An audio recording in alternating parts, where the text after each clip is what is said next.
Hey watch friends, today we're going to check out what is officially the first watch from the micro brand Constellar, and this is their origin. I say officially because they previously tried to bring a couple other designs to market via Kickstarter, and unfortunately they weren't successfully funded. However, this one they decided to regroup, took quite a while to do so, about 2 years, and were able to bring this to the market directly. So with that being said, this is actually live as of time of publishing. Down you'll find a link in the video description. You can order directly from their site. In fact, this is actually, I believe, the third batch of these. They've sold out 2 full batches of them already, and these latest ones just came in and should be shipping soon. So do check that out if you find this one of interest. As far as knocking out the basic specs, this comes standard with a 1-year warranty.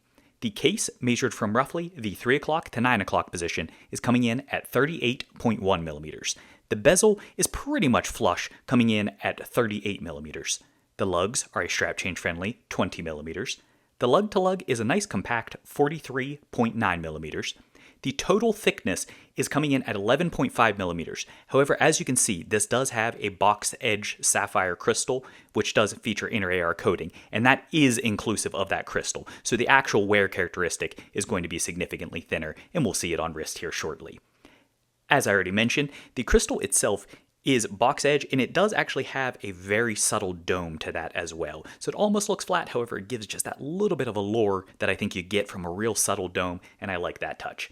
The movement is a Sellita SW240-1M, and that M is important because there are 2 variants. There's an automatic version, and then there's the M version, which is a manual wind, and we'll of course check that out as we go through as well. But it's going to be similar to other comparable Sellita movements. It's going to be higher beat, 28,800 beats per hour. This is the elaborate grade. The main thing that makes the 240 different is, as I'm sure you already readily noticed, this has the day at the 12 o'clock position, as well as the date at the 6 o'clock position, and we'll of course unpack that further as we go through. As with the other ones, this does have hacking for it, and it's going to be around a 40-hour power reserve as well.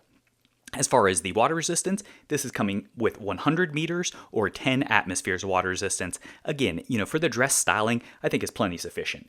The weight, I would call this pretty well in the featherweight territory. It's not the lightest in the world. Sized to my 6.5-inch wrist, it's coming in at 114.7. So while we've seen lighter ones out there, especially in titanium, this is really quite light, and I find that it wears even lighter than the specs denote on wrist, and we'll talk about that as we go through as well.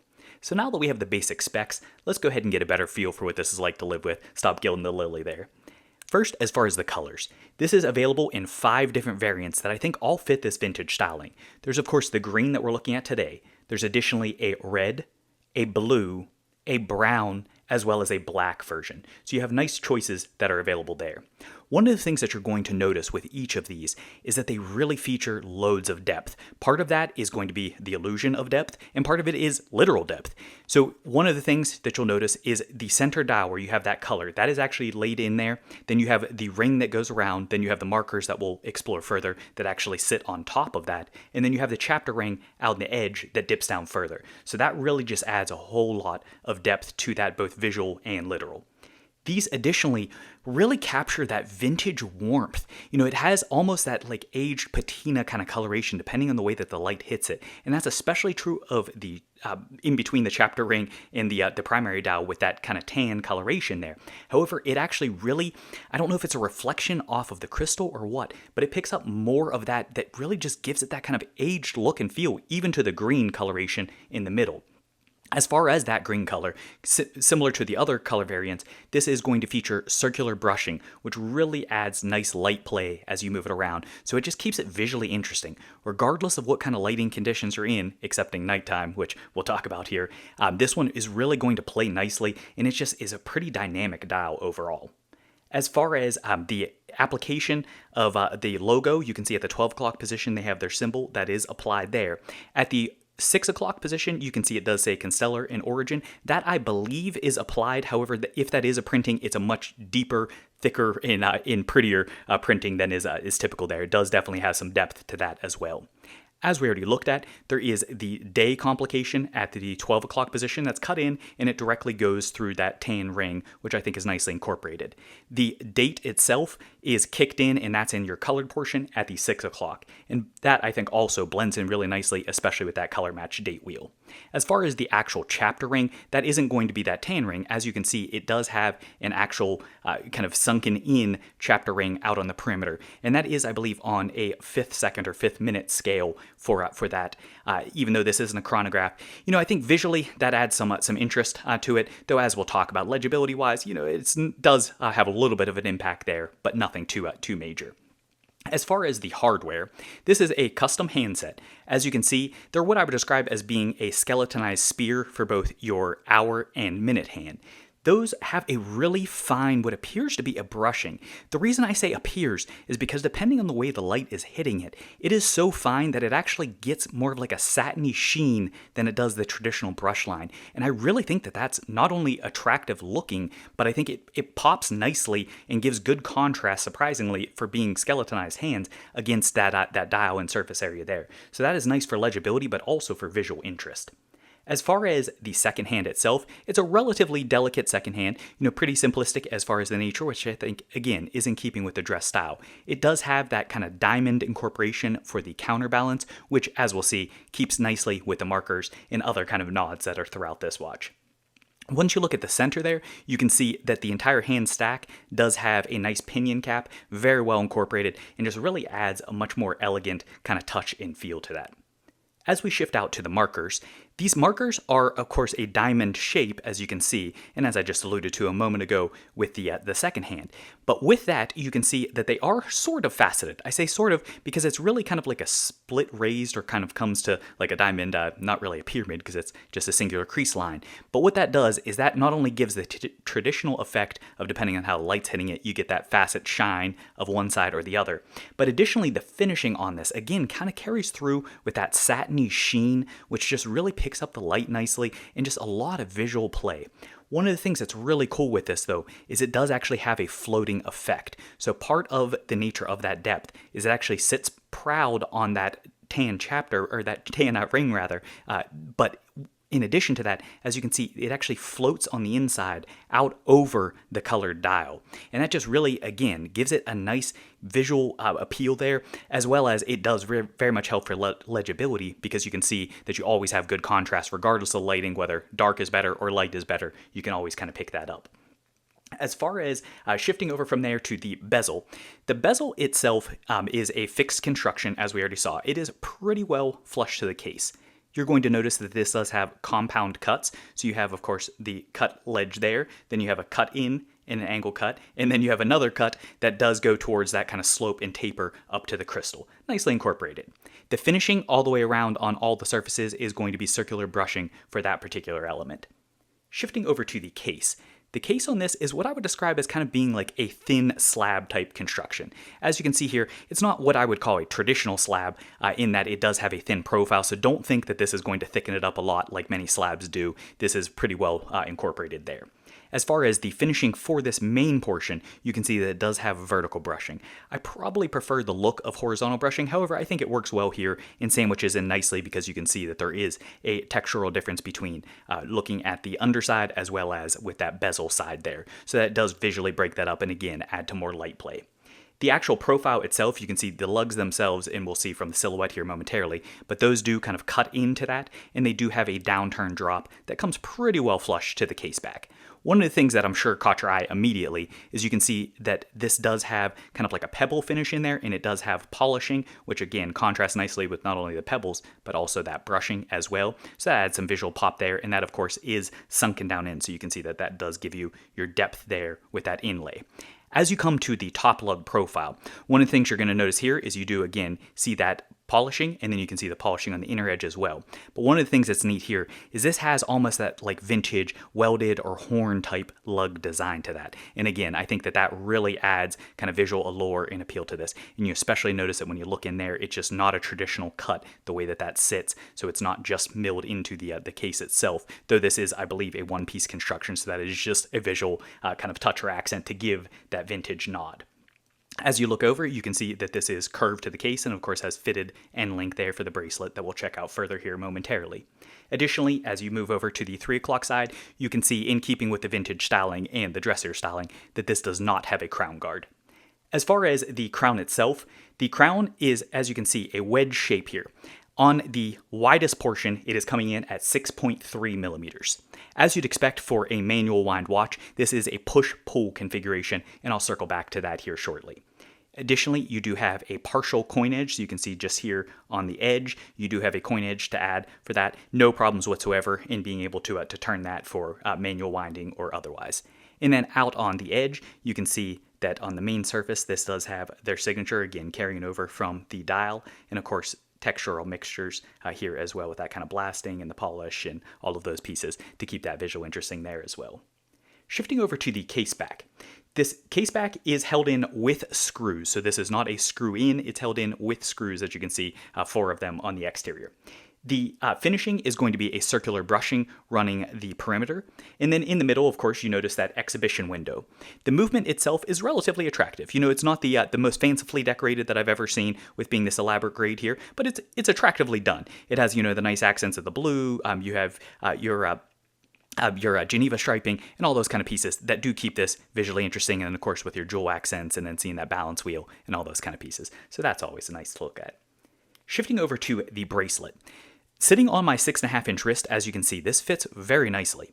This is heavily tapered, so it's coming from 20 millimeters at the lug down to 16 millimeters at the clasp.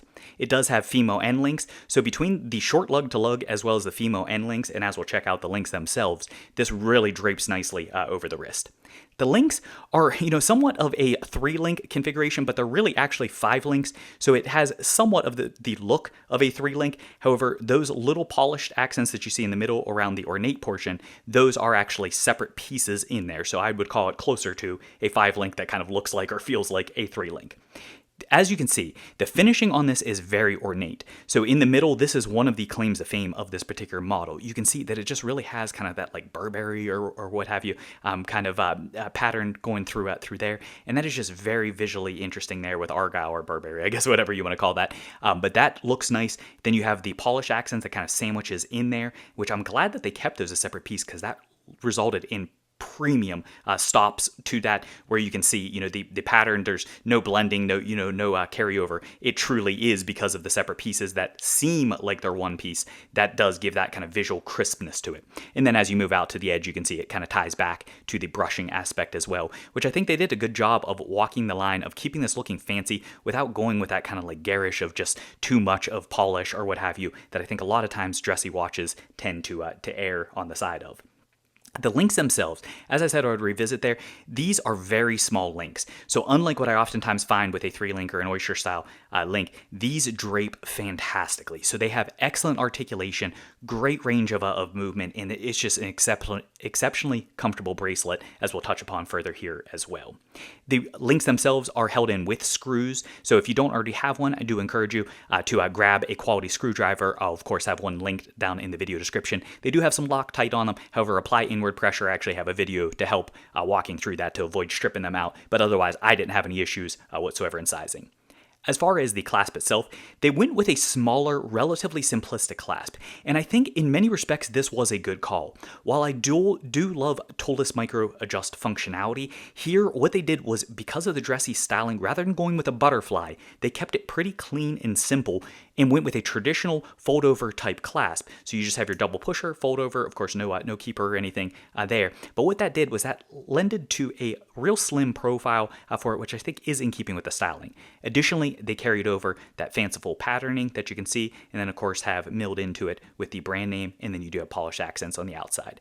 As we already saw quickly there, it does have a milled bridge, and then again, it does have a singular micro adjust hole on the outside. Not the best in the world, however, if they had gone with a butterfly, you would have 0, so it's really not too bad there either, and I found that I could get this plenty sufficiently sized to my wrist, especially with the lightweight, no problems there whatsoever. So I think that's just fine and will be for most people as well. All right, so now that we have a better feel for this watch, let's go ahead and bring in some comps for different reasons.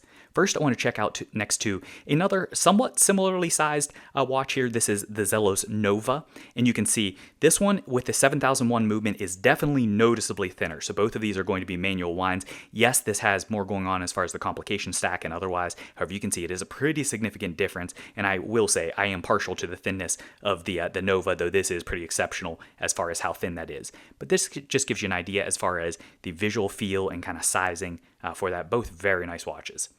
Next up, bringing in, here's another very different style, but this is a Dorenzo Mondial. This is the DRZ04, and you can see here in the gray variant, and just give an idea, here's a Sellita SW200 in this particular one. So this is an automatic, and again, I do think that does have a little of a thinner profile, but part of that is kind of just the overall stack and the way that they did this with the complications, but just gives an idea of sizing. So this is next to a 40 millimeter here. Next, bringing in, this is just to give another somewhat dressy kind of sport, everyday watch. This is the second hour Mandala. This is the original version. Just gives you an idea there, another 40 millimeter size, and you can see just kind of the visual impact of these two. Definitely does wear smaller than the Mandala there. All right, so now hopefully you have a better feel for this overall watch. Let's go ahead and wrap things up with my view of the positives, critiques, as well as the summary. First, for the positives, I've got to say there's a lot of gorgeous touches to this.